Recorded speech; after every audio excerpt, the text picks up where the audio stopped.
Did you know that there are ways to invest in Bitcoin without holding actual Bitcoin? This is made possible through financial instruments like derivatives. So what are crypto derivatives? Well, that is what we're going to find out shortly, including some of the types of crypto derivatives like futures and perpetual contracts. So make sure to stick around to find out how they work and how they differ through simple explanations and practical examples. All right, let's get to it.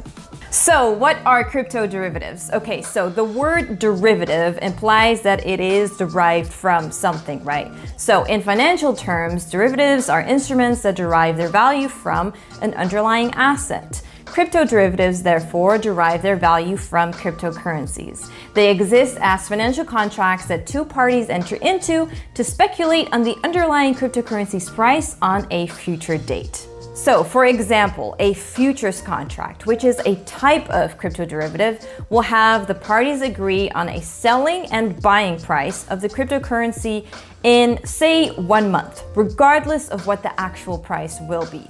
So, fast forward to 1 month later, the buyer may profit if the price of the underlying cryptocurrency went up and is now higher than the agreed price in the contract. And if the price of the underlying cryptocurrency goes down and lies below the agreed price, the seller will make a profit because the buyer will be purchasing the asset at a higher price than the actual market price. Now don't worry, we'll look at actual examples shortly when we take a closer look at the types of crypto derivatives. Now some of these types include options, swaps, futures, and perpetual contracts. Though for this video, we're going to focus on the last two. These derivatives generally differ depending on the conditions in the contracts, as you'll see shortly. Let's start with futures. What is it? Well, as the name suggests, it is a legal agreement between two parties to buy or sell an asset at a set price in the future. So before the parties get into the contract, they generally agree on two things. One is the price at which they will exchange the asset in future, and two is the expiration date of the contract, which is simply the date the contract will be closed and settled. Okay, so let's find out how crypto futures work through a practical example. So say we have two crypto derivative traders, Mercy and Frank, who enter into a futures contract when the price of Bitcoin is $30,000. Now, Mercy is bullish on Bitcoin, and she is confident that it will surpass $30,000 in a month, which is the expiration date of the contract. This means that she will have to pay $30,000 for one Bitcoin, regardless of Bitcoin's price in a month.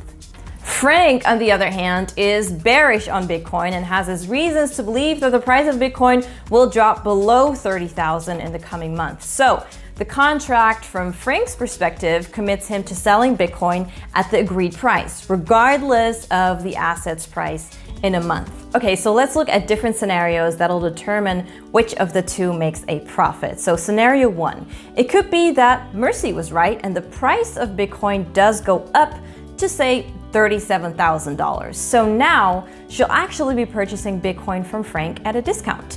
In this case, she'll make a profit of $7,000 without factoring fees.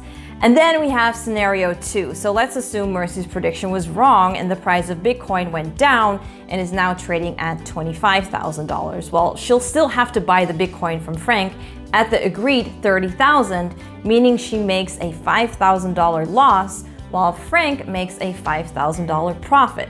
Now there's still some nuances to futures, but that's generally how it works. So then next, what about perpetual contracts? Well, perpetual contracts are more or less similar to futures, but with one distinct difference in that they have no expiration date. So investors can hold their positions however long they like. So for this reason, perpetual contracts have price pegs to ensure that they are traded at prices that are equal or almost equal to the spot market prices.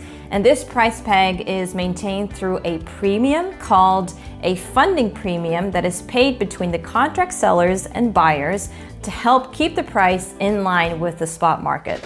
So then let's find out how perpetual contracts work. So say that Mercy decides to invest in perpetual contracts this time when the price of Bitcoin is around $30,000. So since she predicts that the price of Bitcoin may go up, she decides to purchase a perpetual contract at $30,000. Now, after 2 months, the price of Bitcoin does indeed go up to $40,000. So Mercy, who is happy with the $10,000 profit, decides to close her position. Now, another thing about crypto derivatives like futures and perpetual contracts is that they offer leverage opportunities. So this simply means that it allows you to open a trading position that is bigger than your trading capital. So in Mercy's case, if a derivative exchange offers 2 times leverage, it means that her capital will now double and so will her profit.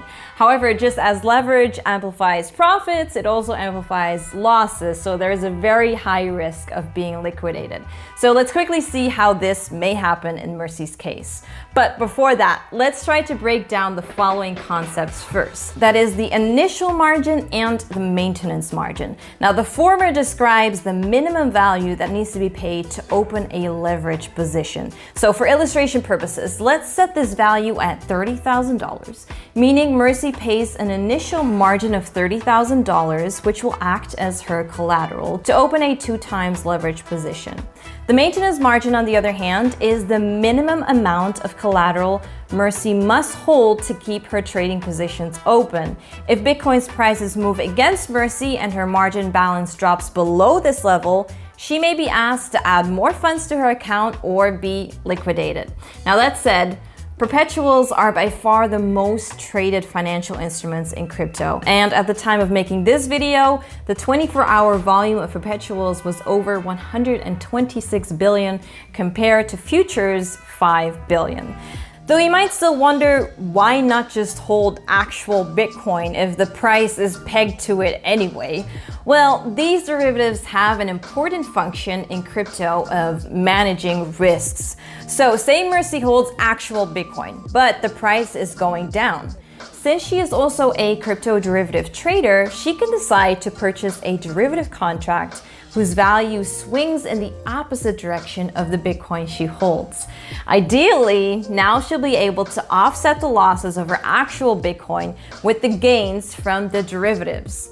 Now, all in all, this collaboration between crypto and traditional financial instruments is a major step forward for digital assets in general.